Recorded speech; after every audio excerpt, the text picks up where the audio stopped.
Hello, everybody. And whoo, is it a hot one? It's pretty warm outside. It's been hot every single day. Every single day.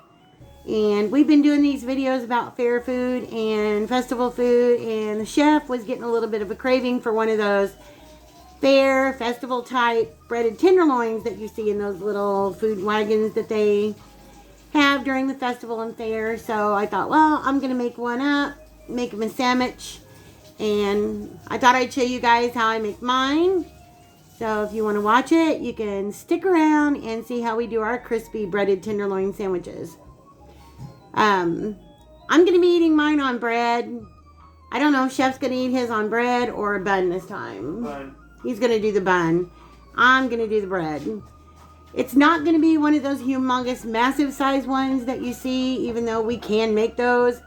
I thought I had some boneless pork loin chops in the freezer, and I didn't. Instead, I had tenderloins. And yes, my hands are clean, but I had tenderloins. But that's okay, because we're going to turn those into a breaded tenderloin sandwich. So if you have boneless pork loin chops at home, or pork loin, I can't even talk today. Point loin. Yeah, the squealer. If you have any of that at home and you want to pound it out and make yours, if you have the tenderloins like we do, then you certainly can copy along with what I'm going to do. That's all, folks. That's all, folks. So anyway, we have some pork tenderloin here. I don't know how many pounds it is, just about a pound and a half. Yeah, I think. Something like pound and a half. Like I said, normally I'd use about a 1-inch thick boneless pork loin chop that I don't have. I'm going to need a couple of eggs, some cornstarch, some flour, some panko breadcrumbs. I've got onion powder, garlic powder, salt, pepper, and yes, I have mustard because, well, you'll see. Chef likes a lot of mustard in his on his pork chops, and we like the flavor of pork and mustard together. So that's how I do mine. So I'm going to get things situated here, and I'll be right back with you. Okay, guys, I'm back. The first thing I'm going to do is I'm going to cut up my pork loin, and I'm going to get it pounded out.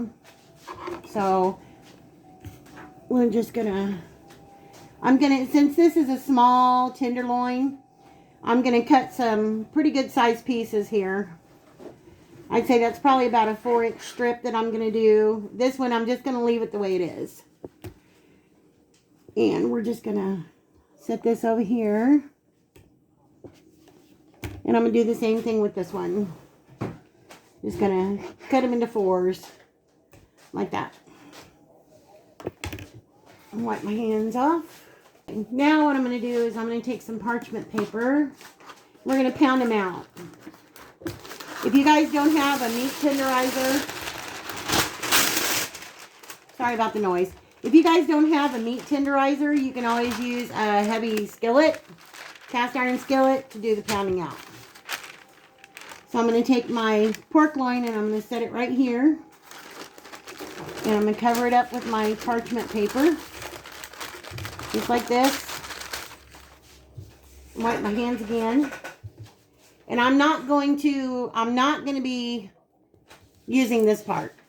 I don't want to mince it. I want to flatten it. So this is what I'm going to do. And if I can try to do it without shaking the camera too much, I think it's all right. We're just going to take out some aggression on this pork loin right here. See how we're getting it flattened out? We're just going to keep pounding.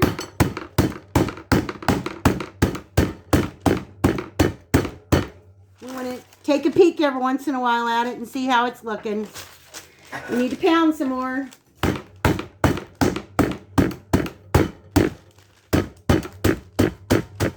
Whoops. Losing my stuff. Avalanche. Alright. Now, I'm going to go ahead and I'm going to cut this one in half just like this. And I'm going to set this one over to the side. And I'm going to pound this one out just a little bit more. Something you want to do? No, camera's all right. I'm going to pound it down just a little bit more. And I think that's about enough. About a 1/2 inch pounding is what we have right there. Oh, and the camera's turned. Did you move the camera? The camera moved. Sorry about that, guys. I didn't know the camera moved. Anyway, I've got it pounded down to about a little over 1/4 inch. More like a 1/2 inch. And I'm going to lay it over here. And I'm going to pound this one down a little bit. Parchment paper is getting this Yeah. It's all right. You just need to pound a little bit. All right. And that's number 2. And I'm going to lay it over here. I'm going to go ahead and get the rest of these pounded out. And as soon as I'm done and we're ready to make our dredging stations, then I'll be back. Okay, guys. I got all the meat pounded out.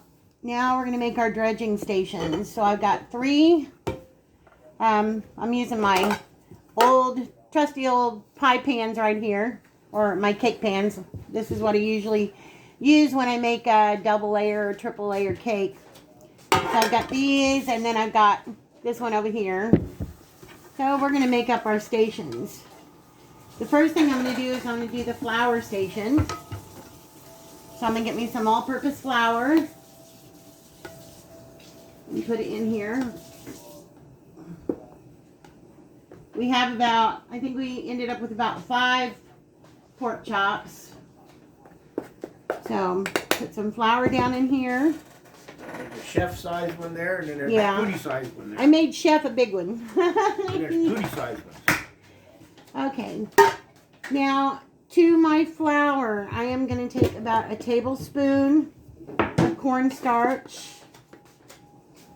And I'm putting that in with my flour. And, of course, we're going to season it up. We're going to season every step except for the last one. And we're also going to season our pork chops too. So I got some pepper in here. Doing some salt. Garlic powder.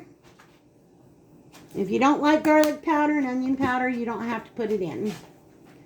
Totally up to you at this point with the seasonings. What you like, what you don't like. This is just what we use when we make it. If I can get my onion powder open, that is. Well, for good grief, Bessie. And onion powder. And I'm pretty generous with my onion powder and stuff, so. I think Chef booby trapped nope, there it goes. It opened. Okay. I'm just going to mix this around, get all this mixed together. Get the cornstarch incorporated with flour. Salt and pepper all mixed up. Okay, that looks good. I'm going to set this one aside. And now I'm going to bring over my next one. This is going to be our egg station. So I've got a couple of eggs right here. So I'm going to crack those into my little cake pan.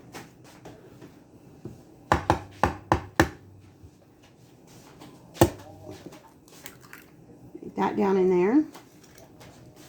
Now when I'm doing chicken and stuff, I would normally use milk. Give it a little bit of a milk bath. We're not going to this time. In this one, with my eggs, I'm doing a little mustard. About 1.5 tablespoons of mustard. And again, I'm going to do a little bit of onion powder. Just a tad bit of salt. Not very much because that mustard's got salt in it. And I'm doing my pepper. Might as well take the tops off. This is kind of a last minute kind of video here, so if I seem a little bit all over the place, then you guys know why. Okay, so I'm going to mix this all up here. Get my eggs and my mustard all mixed up. We didn't know what we were going to have for dinner today, and Chef was like, well, if you don't mind, because he knows I've not been feeling the greatest lately. He's like, well, if you don't mind, how you feeling today? I'm like, I'm good. Besides that, the breaded pork tenderloin sounded good to me too. Okay, so we've got our egg and mustard. If you don't like the mustard, don't put the mustard in there. Just beat up your egg and add you a little bit of milk or a little bit of heavy cream just to thin it down a little bit. And then whatever spices that you want. Okay. So now we have our egg station. And the last one's just very simple. I don't do a whole lot with this one. This is just my panko breadcrumbs. We love panko here. We are big fans of panko breadcrumbs. We keep a lot of those in our cabinet. We have Italian panko breadcrumbs. We have Asian panko breadcrumbs, and we have the plain. So, just gonna these are my 3 stations. I've just got my panko, I've got my egg, mustard, salt, pepper, onion powder, and I have my flour, cornstarch, salt, pepper, onion powder, garlic powder. Those are all set up over there now. Now I'm just going to bring my pork chop tray right over here. And I want to season these all up a little bit. So for this, I need to get my lid back on my salt because I don't want salt everywhere. So I'm just going to season them on both sides. Just spread the seasoning in a little bit. Now I'm going to flip them over. And I'm going to do the same thing on this side. I have about 1/2 inch of oil in my frying pan. And I have it on medium-high heat right now because I'm letting it warm up. Ideal temperature for this is between 350 and 375. I like to keep it more towards 350. I want a nice good crunch, but I want to make sure that my meat is good and done on the inside. So what we're going to do first is we're going to dredge it in the egg wash. Get it good and coated. I always try to keep it one-handed, but it never ends up that way. Babe, can you hand me the big red plate? Something that I can put these on after I dredge them. I'm going to get it good and coated in the egg and the mustard. Make sure everybody's had their bath. Sit that right there. We got one little piece that's hanging off, so we're just going to break that off there. Okay, shaking off the excess, and we're going to come over to our flour. Probably going to have to make more mixture. I always usually end up not making enough the first time. So, that's okay. I'd rather make it twice and waste less ingredients. So, just want to make sure we got it dredged on both sides. Shake off any excess.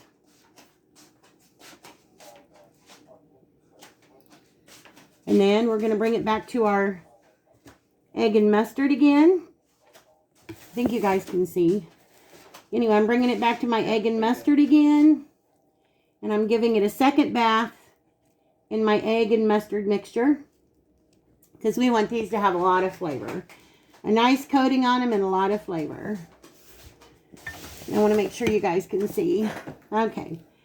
Now that we've got this good and coated, I'm going to bring it over here to my panko. I'm going to set this out of the way. Whoopsie. About knocked you guys over. And I'm just going to press it. Press into my panko. Make sure it's all nice and coated all over.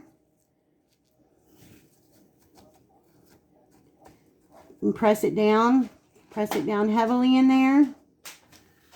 And I'm knocking it all over the place. What would be a thing in the kitchen if Penguin didn't make a mess, right?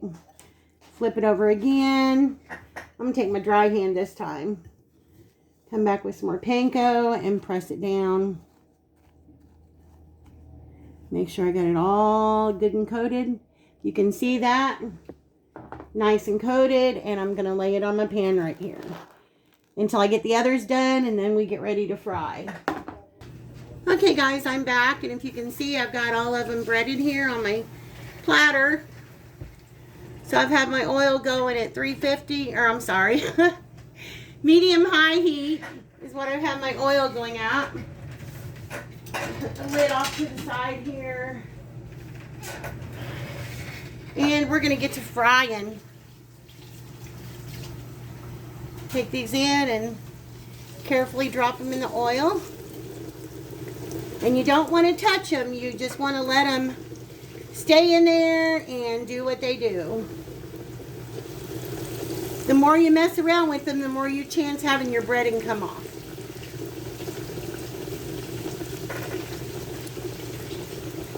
Gonna put those in there. When we see them start to get golden brown, then we're gonna flip them. So when they get to that point, I'll be back. Guys, I tried to change the camera angle a little bit so you guys could see it a little bit closer. So I went ahead and I flipped one. If you can see, it's nice golden brown.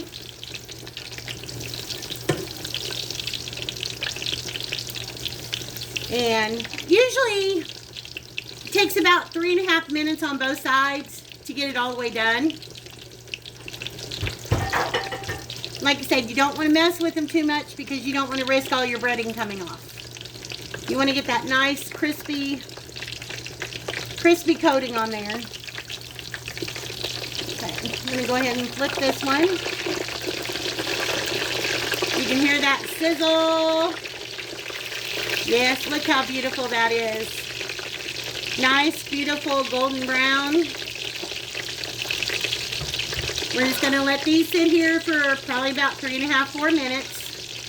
Just keep an eye on them. If they look like they're starting to get too dark too fast, then you can turn your burner down a little bit. Chef's making us a side to go along with our breaded tenderloin sandwiches. And our best air fryer decided it didn't want to live with us anymore. So it took a whoopie-doo. We've had it for about 7 or 8 years. I'm still going to see if I can't take it apart and see if there's a fuse or something in it. Yeah, Chef wants to try to repair it. If not, we'll get another one. All right, I've got one that I'm going to go ahead and take out. You guys can see that. How nice golden brown that is. Crispy. I'm going to put it on my, we've got a plate lined with paper towel.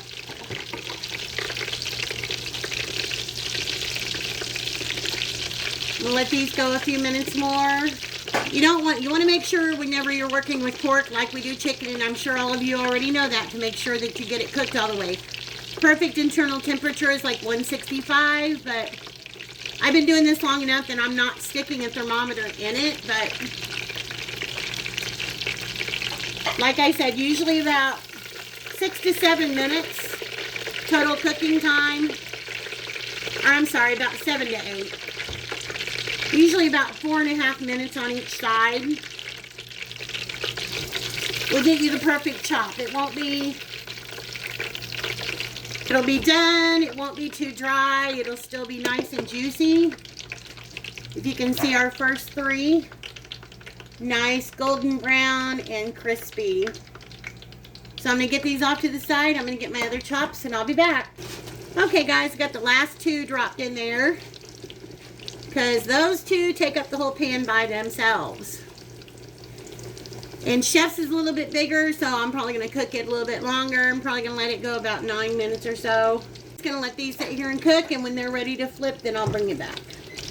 Okay, guys. I'm going to go ahead and give these a flip now. I've let them go about 5 minutes on this side. They're nice and golden. They're a little bit thicker. Like I said, just please be careful when you're flipping things over. I don't want anybody to burn themselves. And we're going to let these go for about 5-6 minutes. And if I need to flip them again, I will. We're just going to keep an eye on them. And we'll meet you back here in just a bit. Can you guys see how nice and golden brown those look? Yummy, yummy, yummy. There you guys go. There's Penguin State Fair. Pork tenderloin. I made some seasoned fries to go with it in the Ninja. Yeah, he made some good potato wedges. And here's mine. I put mine on bread, not on a bun. So you can see that. Cheese, mayonnaise, onions. I about need 2 buns for this thing. If you can fit. It's huge. And then here's the inside of mine. If you can see it, nice and juicy. A little hot. Every inside of mine. See the steam come off of it? Can you see the steam come off of it? I need to translate for you. Man, Chef. Crispy. Juicy in the middle. That panko makes it really crunchy on the outside, other than what you'll get at a carnival or fair. You got mustard on your lip. That's the one thing that these have that you're not going to get at a carnival or fair. Is that panko crunch. So good. Well, we just thought, since this is what we were having for dinner, that we bring you guys along. Since we're doing a fair food. We're doing a fair food kind of theme here and there every now and again. Yeah, over the summer. That's our summer series. We just wanted to share it with you. So we're going to go so we can eat. What do you think, Chef? Yeah, sounds good to me. Now, here's the, you guys can see, there's the others on the plate over there. Yeah, they're foodies. Nice and crispy. So, Here's one of my big potato wedges I made. Seasoned potato wedges. Yes. I put salt, pepper, blackening, a little bit of tropical Sazon, a little bit of paprika, garlic, and onion powder. Cooked them in the Ninja. I broiled them for 20 minutes, and then I air fried them for 10. They're really crispy. Okay, guys, we're going to go so we can eat. We wanted to share this with you, and we will see you guys in the next video. See you guys later. Bye, guys.